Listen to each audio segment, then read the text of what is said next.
Hi, I'm Warrick Bishop and welcome to my podcast and videocast station. Today I'm delighted to have back Fiona Foo, a general and interventional cardiologist with an interest in women's cardiovascular issues, sports cardiology, climate change and cardiovascular disease. We've already shared one podcast where we spoke extensively about air pollution, particulate matter, emissions and the impact on health. So I'm super excited to pick that up where we were about to talk about traffic and what we can do in the traffic and understand more about it. Fiona, thanks so much for joining me again. Thank you. No, it's always a pleasure. Fiona, we spoke about emissions, we spoke about bushfires, we spoke about particulate matter and how that gets into the bloodstream. We even touched on microplastics getting into the bloodstream and within arteries. We're not going to dive down that rabbit hole, as fascinating as it might be. We're going to start with traffic because that's what we didn't have time for last time. And everyone who's listening to this in any significant sized city would have an opinion about traffic, but you tell me a little bit about traffic in the cardiovascular space and pollutant space. Yeah, so I think again, what's important to know is that, I mean, it's not just heart disease, but traffic-related air pollution is a significant cause of death as well as increasing heart attack mortality, so deaths from heart attacks. And they did a modelling study which did show that in Australia, traffic-related air pollution probably contributes to more than 11,000 deaths, like altogether, and more than 12,000 cardiovascular disease hospitalizations. So this was a study that was modeled off a New Zealand study. But essentially, and the problem in Australia is also that traffic, like so personal emissions, traffic emissions are about 10% of Australia's emissions. So, and it is the fastest growing source of emissions. So they've got bad effects on the health, but they also have bad effects on the environment. So what can you do? So, I mean, ultimately, electric vehicles don't have exhaust. But in the meantime, the other thing is, trying not to travel when you're, when there's a lot of traffic. One thing we were chatting about, which I think is really important, is something called idle off, which is where people idle their cars, when they're waiting for something, particularly, and our concern particularly was because we have kids, is that people idle their cars in front of the kids' pickup lines, and they're the worst people to be exposed to traffic related air pollution because they've got immature lungs. So one of the kind of initiatives that we're trying to kind of get going is something called idle off, where people switch their engines off. Every time you stop your car, you should switch your engine off. You shouldn't be leaving your car engine on in front of a school, in front of anywhere, because it's just wasting petrol, to be honest. And you're causing other people around you to inhale. So, it's equivalent to like, lighting up a cigarette next to a non-smoker, really. So that's one thing. Obviously, electric vehicles, don't have emissions. So that would be the other thing. The other thing, which I think is important, is about active transport. So that will save a lot of emissions. So active transport is when you walk or cycle to work rather than use your car, but even like using more public transport. So you've got less vehicle emissions in general. And you also have that incidental exercise when you're using public transport, has also been shown to not only reduce air pollution, reduce emissions, but also been shown to reduce cardiovascular disease because of that reduced exposure of traffic-related pollution. Fiona, I'm aware that there are some car manufacturers who already have an idle-off type technology, so it can't be that far away from being broadly utilised. I would imagine that a legislative change by our leaders could actually implement that fairly effectively, fairly quickly, I would have thought. Yeah, and that's is interesting. So far, not in Australia, but in the UK, I think in London, as well as in New York, there are places where you cannot idle your car. So in the cities, there are idle-free zones where you can't idle the car. Actually, I was at the zoo the other day, and they had a big sign where the buses stop, and they said, switch your engine off, Yeah, which I right. thought was great. Yeah, but it hasn't been like kind of fully enforced in Australia yet. And I mean, that's something we would hope to try to do, but it takes a lot of effort to do that. There's definitely interest in it. It's In certainly the just for fun, it was the person who promoted it was Billy Idol. yeah, right. Is that right? Yeah, I was Billy going to say Idol. probably it Yeah. needs a champion. Almost certainly needs a champion, and almost certainly needs someone in government who's open to make some changes. But it certainly sounds like a great idea and just common sense. Very Look, simple, yeah. while we were talking about traffic in general, I just wondered if there's a particular culprit. Do we see those diesel vehicles as more of a problem than petrol vehicles? Do we see the trucks that blow out a bit of smoke as greater sinners than a small petrol car? Are there still, obviously there's more small petrol cars. Is there any way of thinking about those? Do we see them as different? Obviously they're different types of. Yeah, I think, to be honest, I don't know. I know diesel traffic definitely has been shown to be particularly toxic. So presumably the bigger exhaust, this is why the big four-wheel drives and the big trucks, they definitely, pump out more traffic pollution. The other thing to note with traffic-related air pollution is that we were talking about PM 2.5. They also have ultrafine particles, which are difficult to measure, but they're worse because they go in even more. Because they're smaller, they go in even further than the PM 2.5 particles. Okay. Well, look, it was fantastic to cover some of that information around that air pollution, emissions, traffic. But what I was also keen to do, because these two podcasts that you've helped out with are around climate change and environment. I'd like to talk about climate change a little bit, and in particular, sort of the weather extremes and cardiovascular health, hot and cold, I guess. Yeah. So I think this is the bigger issue. And I think definitely the extreme heat. Extreme heat is, as we all know, is increasing, and we're getting more and more heat waves. Heat waves, they're silent killers in Australia. It kills more people than any other natural disaster combined. And the primary cause of death during a heat wave is from a cardiovascular event. So heat is extreme heat. So is an important cause of death, but it's also an important cause of cardiovascular disease, death from cardiovascular disease, but also an important cause of heart attacks, as well as strokes, as well as heart failure, and as well as arrhythmias. Okay, so like sudden cardiac death and irregular heart rhythms. So it is very important, and particularly with heat waves, the greater the intensity of the heat waves, the greater the risk as well. So you've got extreme heat temperatures, but then you've also got prolonged heat waves where you've got high temperatures for several days. That it increases cardiovascular disease. The other thing to add in addition to that, apart from just the temperature itself, is the humidity. So like both high and low humidity, but particularly I think high humidity with extreme heat increases your risk of cardiovascular disease death, as well as if you had low green coverage. And then the other thing is with air pollution. So we're talking about bushfires earlier. So if you combine heat extreme heat as well as bushfires, which is what happens because with extreme heat, you're going to get bushfires.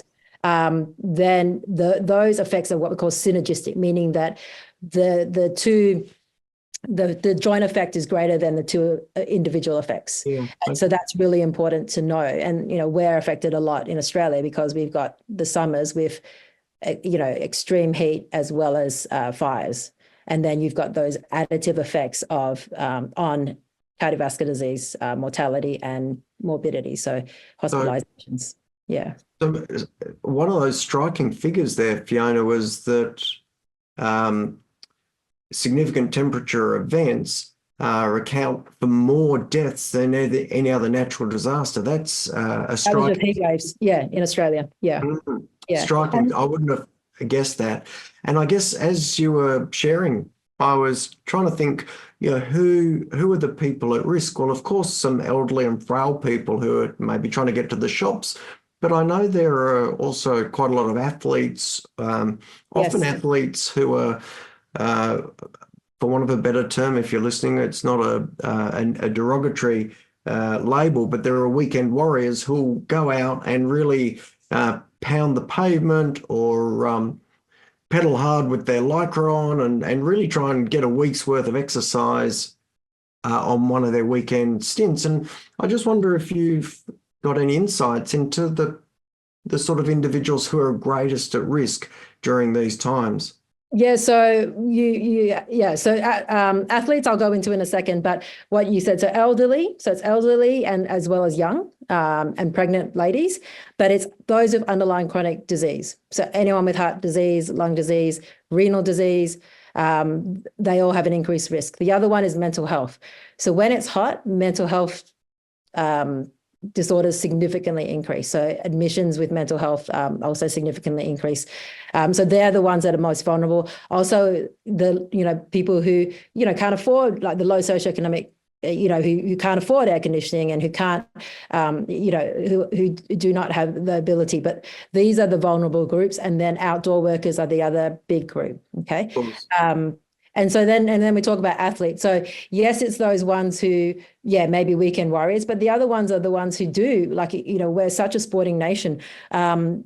Everyone who's doing outdoor sports, like all the individuals, anytime there's an outdoor event and all the outdoor training and it's heat, they're all exposed to that. And there was a paper published about a month ago in the lead up, because Brisbane's getting the Olympics and because the Olympics are going on in Paris, and it's hot in the Northern Hemisphere at the moment, right? So all of these athletes are at significant risk of heat-related illness, which can be as bad as something called heat stroke, which cause severe neurological disability and then like death. So I think it's important because first of all these sporting places have to recognize these heat-related illnesses that they can get when they're training or when they're playing the games, and the organizations also have to have the ability to move them to different times or reschedule as well. And then the other people who are vulnerable are the spectators and the volunteers. So that they make the point that, if you're watching a cricket game, because I think there was like a test cricket match in Perth one year and it was significantly hot, like, it was so hot outside and you're watching there for hours, you're in the sun, those people need to be advised about what to do and how to keep themselves cool in those situations. So so that's important to know, that everyone is vulnerable, but some people are more vulnerable. And just because you're young doesn't mean you can't have heat stroke, you can't have any of all these heat-related illnesses, which I think is important for those athletes. For example, the Sydney Marathon that was done last year, they started a bit later. They started at maybe, I think, 9 or 10, but the temperature was already more than 20 degrees then. Okay, so that meant that there are about 7 people that had to be taken to hospital for heat-related illness in the Sydney Marathon. And so, moving the time to earlier and things like that, as well as having other things like ice baths, etc., and keeping cool during the race is really important. I'm guessing, obviously, things like hydration as well as keeping cool are outrageously important. Yes. Look, just a question from a lack of knowledge in the space. Does keeping hydrated protect you from sort of heat trauma, overheating, this sort of? I mean, I think, definitely you have to keep, definitely it's, I think with everyone, we like during heat waves, I tell every patient they should be drinking at least 2 liters of water a day anyway, and then more in those heat, in those hotter conditions. With athletes, it's water, but it's also electrolytes because they'll also lose salt. So you also have issues with hyponatremia, but yeah, definitely lots and lots of water, and more than you're losing, kind of thing. Essentially, keeping cool, so having lots of cold towels around you.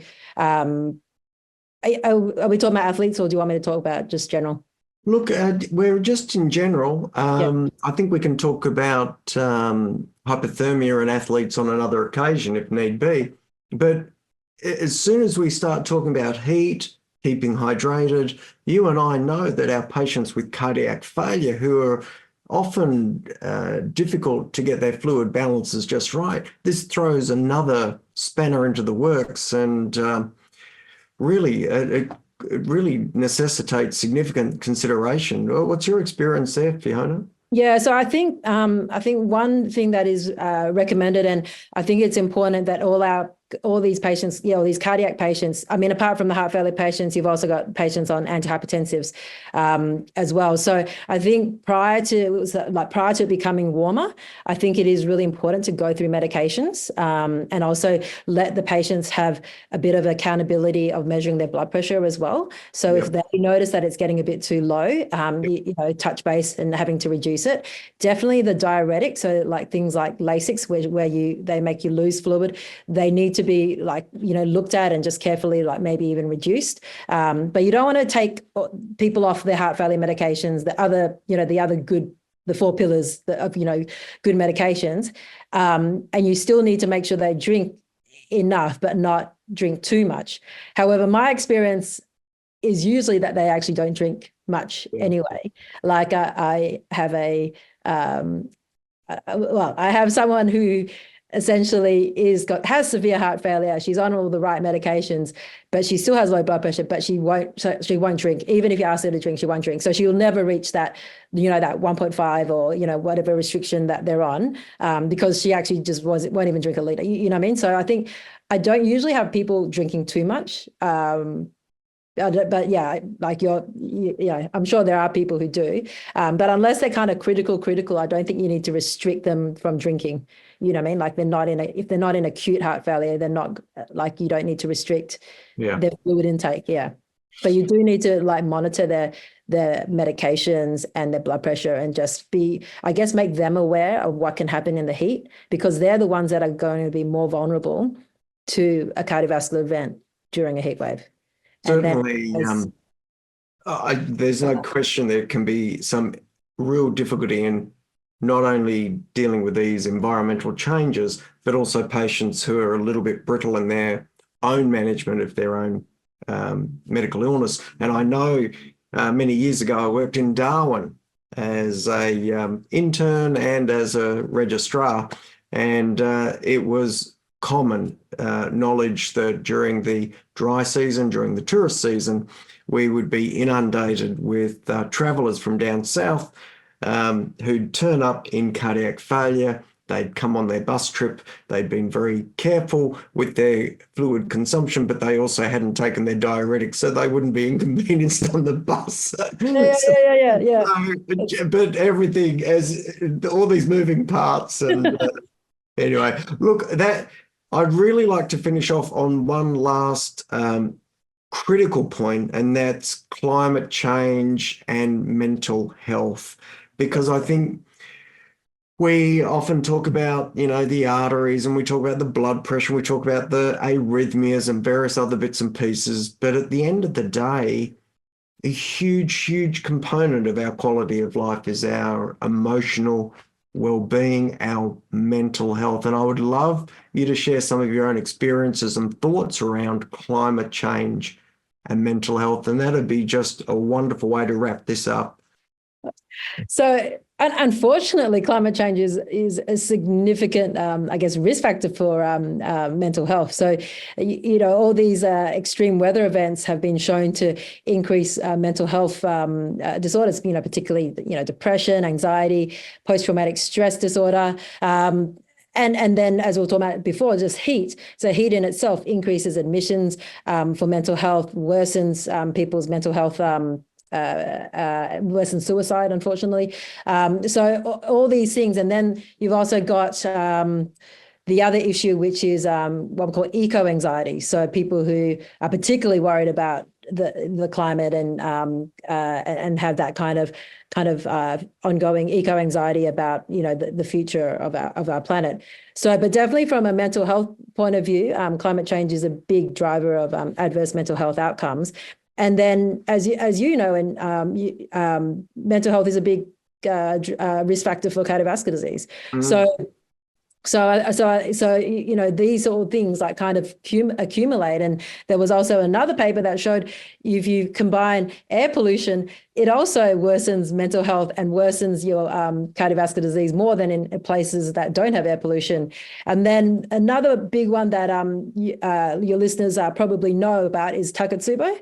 So people presenting, like, you know, they had a presentation of a patient who had had chest pain, who'd lost her house during a flood, and they presented with chest pain and had ST elevation. So looks like she was having a heart attack, but her arteries were normal. And then she had this classic Takotsubo, which is this octopus trap, where her heart function wasn't very good, and so that's like what we call a stress-induced cardiomyopathy, such that and you know, these kind of stressful events would trigger.